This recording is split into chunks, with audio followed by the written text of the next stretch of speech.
How do you explain who you are and what you do to a 5-year-old? Sure. So I'm Marcus. I'm a core contributor at Klima DAO. And at Klima DAO, we're trying to organize people all over the world to take actions that protect our planet from the devastating consequences of climate change. How are you doing that? Like, I know of a lot of projects that are working towards climate change lately coming up, but what is Klima really doing? Yeah, so Klima pioneered the use of blockchain technology to bring voluntary carbon credits onto a more transparent and accessible framework than the traditional market structure. So carbon credits are basically a mechanism where people who want to fund climate action and people who want to take climate action can meet in a market, and the funders basically provide capital to the developers who go and carry out some action that's going to have a net effect on the climate crisis. In particular, this is usually measured in terms of tons of carbon dioxide that have either been avoided or removed from the atmosphere. And the methodologies that are typically used range from installing renewable energy to planting trees or switching to more efficient cook stoves and other changes that increase the energy efficiency of our lives.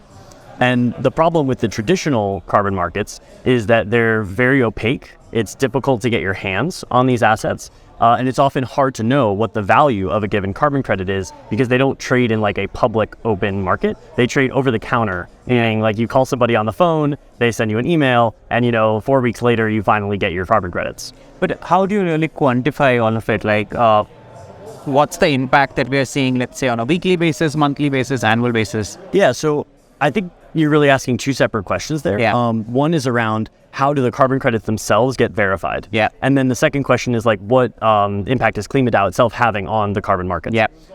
So the first question is sort of a long and complicated scientific question, and each methodology has its own verification process where the project developer carries out some set of procedures, some steps like planting the trees, measuring them as they grow, and then reports their progress to a third party. And the third party is going to audit and verify that the project actually did what they said they were going to do. That whole process right now takes place off-chain in a traditional Web 2 system. And ultimately, there are some use cases for blockchain technology on that issuance side. For instance, to do things like tracking the progress of a project through the different stages of issuance. But Klima DAO is not really working on that set of problems. We're more focused on the demand side of the market, where you have traders and brokers going back and forth over the phone, marking up credits 25%, 50%, 100% every time they change hands. And that creates two problems. One, it means that most of the value is being captured by intermediaries. And two, it means that the prices that are being quoted on the market aren't really reflecting the underlying value of the credit, but rather the markup that the broker has placed on that credit. Marcus, so, okay, I'm going to switch gears here, right? Like, for the folks who are listening to us, I want to talk about how Klima became what it is today. And when I say how Klima became what it is today, what I really want you to focus on is, see, in a day-to-day, we run into a lot of projects that say that we are going to change how things are done, right? Like, and reflect back on your day one, from there to coming to wherever you are today. And I know that because I have followed Klima DAO. At DaoLens, we have, in fact, our teams have also exchanged a lot of thoughts. We have explored partnerships as well at some point in time. And in fact, my own friends are doing startups where Klima DAO has been an inspiration. Like, I have sent them to go check Klima DAO out. How do you really go crack distribution out for something like this? Like, someone walking on the street, they may not really be interested when they run into you, right? Like, how do you take this idea that you have and get like 100,000 people to rally behind it? Like, what is your learning there? Yeah, so our launch was definitely a very exciting time. The reality is that the events leading up to the launch of Klima DAO and Toucan Protocol alongside us were really the culmination of several years of advancement that had been made in the intersection between blockchain and carbon markets. There were some early experiments with tokenization, but nothing really took off until Klima DAO combined unique on-chain primitives like AMMs with the sort of fundamental idea of bringing a carbon credit from off-chain onto a blockchain. So I think that idea of like building incentives around climate action got a lot of people really excited. There was clearly an unmet desire within the crypto community to put money toward climate action. And I think Klima really sort of the success of Klima is indicative of the fact that there is that desire in the community. In terms of looking forward and how we scale, honestly, Klima was a pretty unique situation in that there were a group of people who had been working in the carbon markets for a while, who also had expertise with DeFi, and there was some sort of really low-hanging fruit to just apply DeFi primitives to this new market. And so that, I think, was a lot of the reason why we had such great success, because we were, taking something that, basically fulfilling something that is a very straightforward application of DeFi, but hadn't been done before. Looking forward, I think people are going to have to be more innovative, think about more creative ways to apply blockchain technology, maybe combining, ZK technology with, digital monitoring of carbon projects to anonymously testify that this measurement was made, and, we know that it was made on this device by this person, but maybe you don't know exactly who that person is, or you have multiple people aggregating measurement results together to produce a signal to a carbon credit issuer. I think things are going to have to be a little more nuanced and attack a specific angle of the market. A lot of the low-hanging fruit, I think, have already been plucked. Wow. So on that note, I'm pretty sure it's not all rosy. There are problems that come up when you're looking at how the DAO works, how things function, how are you really even measuring what you're doing, and you have to constantly switch gears. Let's talk about the top 3 problems that's you as a community, Klima is facing. You can talk about your personal experience or the problems that are shared by the peers that you have. Yeah. What's the top 3 things that's keeping you awake at night? It could be anything. So I'd say number 1 is the relationship with the traditional carbon markets, the off-chain carbon markets. And basically that boils down to this tension between the use of a new technology to disrupt a market that has, not changed very much in the last 10 or 20 years. And the fact that there are, incumbent players who stand to lose market share or have smaller margins with the introduction of this new technology that brings greater speed and efficiency. So that's one major issue. I am sort of optimistic that things are moving in the right direction. Yeah. Most of the major carbon credit registries have issued a consultation to basically ask their community, hey, how should we be using blockchain technology? And the reality is they wouldn't be running those consultations if they didn't think there was at least some nugget of value in the technology to be applied to carbon markets.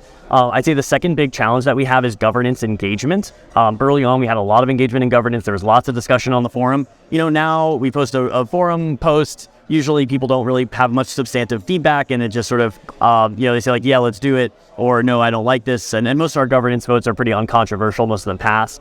So I think just more engagement in governance, especially from partners, coming with an idea that they thought of to be hey, we want to present this to the Klima DAO community to see if they want to support that or they want to be involved with that. That'd be really valuable. And then the third, this is something that's been an issue for a long time, which is scams and phishing. Because we got a lot of attention, because we have a big community, we're a very ripe target for scammers and phishers. And so it's always, frustrating when people in our community lose money or fall for a scam. It just sucks. Okay, so the first one is a very specific to the industry that you are in. So I'm going to take that aside. But the second one, where you want people who are coming up with ideas and getting them involved in a more central fashion. And the third one that you talked about is stopping scamming and phishing. And what exactly are you thinking? What do you think right now? It's probably a hypothesis, but what is the solution?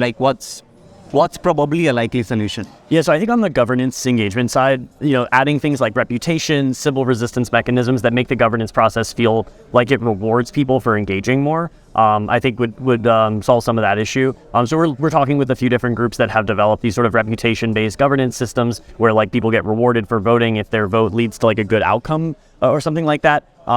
Still pretty early days for those reputation systems, but that's definitely a promising solution to that problem. Before we go to the phishing part, do you think it's a good idea to punish people also for because you're rewarding them for good? Yeah. It's tough. This gets to psychology and how people respond to different incentives. And my general understanding is that people tend to respond better to positive incentives than negative incentives, especially if you want them to keep playing the game, right? Because the goal is not just to get people to leave who are bad. The goal is to get people to engage in an authentic and sincere way. And ultimately, I think positive rewards tend to get people to do that, whereas negative rewards tend to put people off and they just leave. So are you experimenting right now with governance models? Right now we're still in the process of talking to different technology providers, because honestly I'm a little hesitant to jump in on something just because it was the first group that we talked to. I think we've spoken with 3 or 4 different reputation based, or rewarding people for engaging in governance type products, and we haven't settled on one yet. Oh, you know what? We're actually doing a panel tomorrow when we are talking about governance and optimized operations. And what the only learning I would say for now has been that you need to be like very, for that matter, nimble or frugal in terms of like trying out a bunch of things and switching gears if something is working or something is not working. So of course, that's not my place to say, but whenever you do at Klima, I hope there's a small team that can try some things out, and then you can then gradually scale it up, because you're spot on when you say that doing or jumping onto something on day one, it's probably going to backfire. I remember we had a question as well, which is about stopping phishing and how like scams, how do you really do that? Like, what do you think is the right way? Yeah, good question. I mean, I think a lot of it depends on the vector of the scam. Like, we've had Google Ads attacks where people like put an ad in Google Ads that comes up above our official Klima DAO website when people search for it.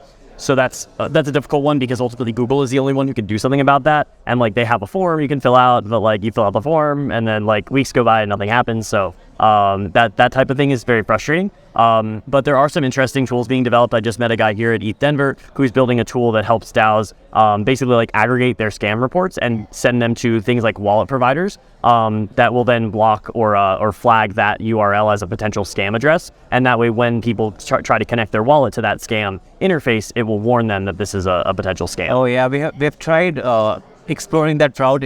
It's a lot of data. It's like dusting a lot of things and profiling them. And criminals are also smart, so they always find workarounds when you... Yeah, it's an arms race, right? Yeah, so you try something and they adjust. Yeah, I hope we end up as an industry like finding a better solution on that front. But one last question before we like talk about how people can reach out to you for helping, or if they already have ideas around whatever problems you've discussed. My question to you is, given that Klima is not another average DAO, like I can find DAOs in a category, and Klima stands in a very different category in terms of what you're really trying to do. What are the kind of tools or like solutions that you're really looking forward to? Like, what sort of tools catch your attention? What are your favorite tools today? Yeah. So I guess I'd break that down into like two separate segments. One is like things that are specific to carbon markets, and like there's a lot of exciting stuff being developed in the carbon markets and environmental assets more broadly. I think Web3 native carbon credit registries is really exciting technology, but they haven't really matured yet to the point where like there are millions of credits being issued in them the same way that they are off-chain. And then in terms of like general like DAO tooling and crypto tooling stuff, I'm really excited about Aragon's new DAO stack. I think it seems like a really flexible and useful model for building on-chain governance. And our governance system right now is extremely simple. It's really just like token-based governance, voting on proposals. But we'd love to move to something more robust with like an on-chain gauge system for determining like policy parameters. So I'm excited about it. Yeah, on that note, like we are partnering with Aragon for the hackathon, which they're doing, where again, the idea is that these partners can float their own bounties, and hackers from around the world, you can just come and participate, like phenomenal prizes. In fact, that also got us into thinking about how we can get these builders. Like we are seeing so many cool projects being discussed or developed right now in Denver. How can you really get them to come to a spot where like 6 months later, so we give them our engineering resources, we give them our design resources, we give them our mentorship in terms of go-to-market and whatnot. And I know that you are a mentor for that as well. We are talking about DAO Soda here. Solution Design and Awards. Initially, the idea was restricted to 3 days. Now we are thinking like expanded to 5-6 months, and somewhere in the city of Paris or like an equally prominent location, we can go in and like do a proper award function, sponsors and whatnot. So you will find information about DAO Soda from the DaoLens page, from the DaoLens website, everywhere. But Marcus, coming back to you, how can somebody reach out to you? Where do they find you? Yeah, you can find me on Twitter as 0x Klima Aurelius. Or Marcus at KlimaDAO.finance, KlimaDAO.finance. Reach out to me. I'm happy to talk. Awesome. Please reach out, folks. And I'm Vikram. You obviously know to reach out to me at Vix_Rum. That's VIKS_RUM, or at the rate DaoLens, DaoLens. Pretty much every detail is out there. We just want to end it with one note. Everything that we are doing in 2023 at DaoLens is with one simple idea. If you are solving any problem related to DAOs anywhere in the world, how do we get into that spot where you at least think about working with us at some point in time? Because honestly, at this point in time, we have a team called Kutum.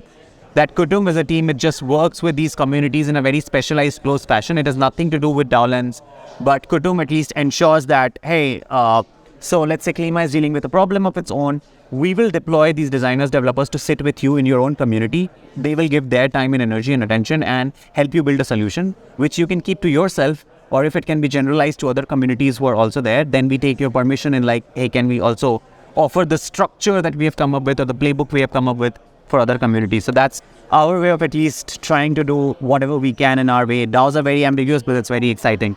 It was a pleasure having you here, Marcus, and I hope you enjoy the rest of your time at Network. Absolutely. It's been a pleasure.